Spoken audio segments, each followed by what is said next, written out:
Good morning. Today we say goodbye to Hilo. It's raining like crazy outside. It was raining even harder a moment ago. But as you can see, there's also sun in the sky, so that's just Hawaii weather for you. Today we're making our way to the Kona coast, where we're going to visit a coffee plantation. And then later in the evening we're going to go snorkeling, look for some manta rays, because apparently that's the place to see them. And then tomorrow we're going to fly to Maui and get a little R&R. There's Mauna Kea, driving past it.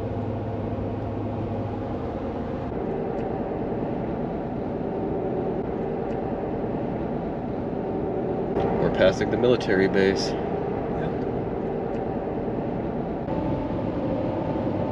How'd that work? I think we got us another ocean view. Look at that. Look at What a view. What a place.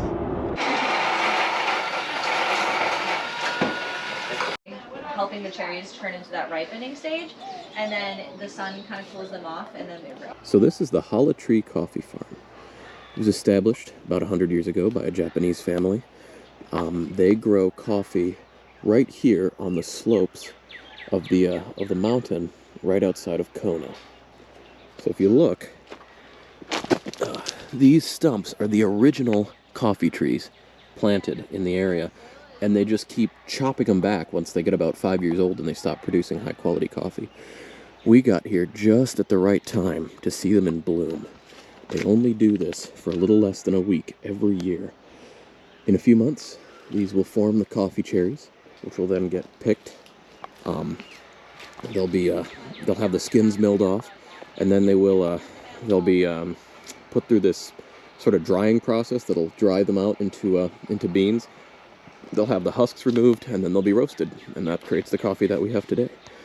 Now, additionally, on this farm, we have, in order of appearance, a mango tree, a lychee tree, and I think this is a macadamia tree, and finally, way over there, the breadfruit tree, which is one of the only native trees to Hawaii that is used for food.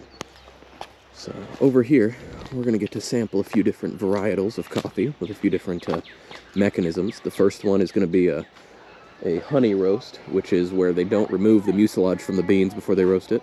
Then there's going to be a natural roast, which is where they leave the entire skin on when they dry it out.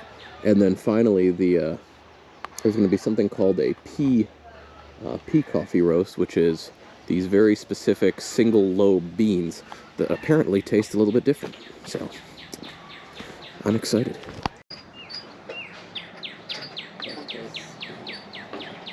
Alright, toast. Yep, everybody pinkies out. Cheers. Cheers. So the natural was the clear winner. Somebody has a giant web where he's been catching all the bees.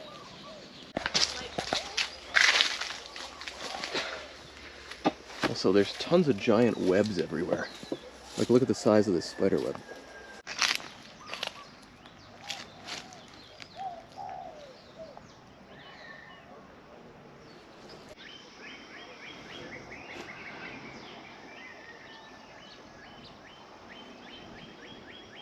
The way she was describing it, it seems like coffee is a very low maintenance cultivation. Yeah.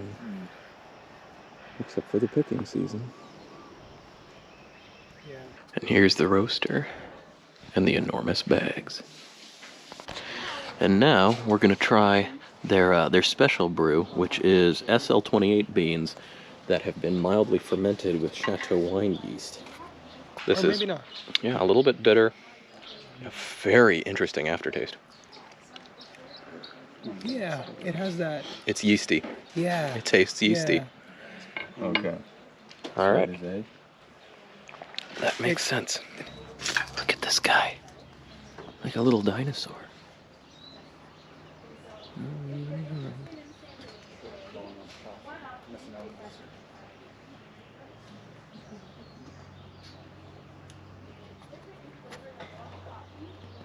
Okay. So here we are, we're back at the hotel room. We went to the rocky beach, and Ajit managed to, hold on, this is graphic. Ajit managed to cut the out of his foot. That'll mostly be censored. Oh yeah.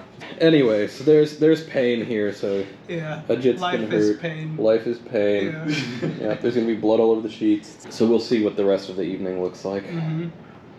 Hope we get some good manta rays later. Yeah, right. But- That would be good. Hope you get to see the manta rays. Mm-hmm. Mhm.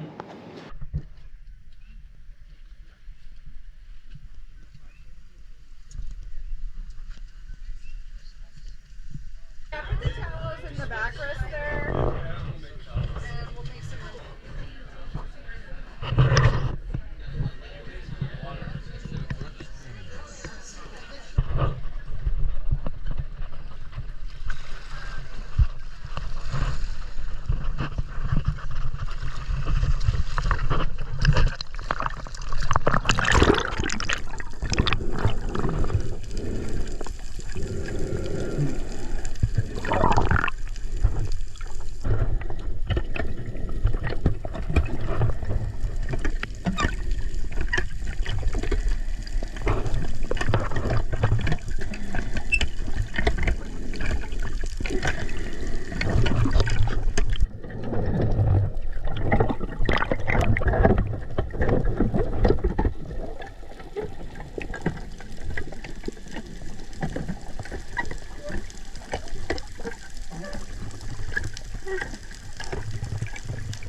All right, so we didn't get to see any manta rays. We're all a little bit disappointed, but after some boat-side shenanigans, I think that we all need something to eat. So tomorrow we head to Maui, and until then, good night.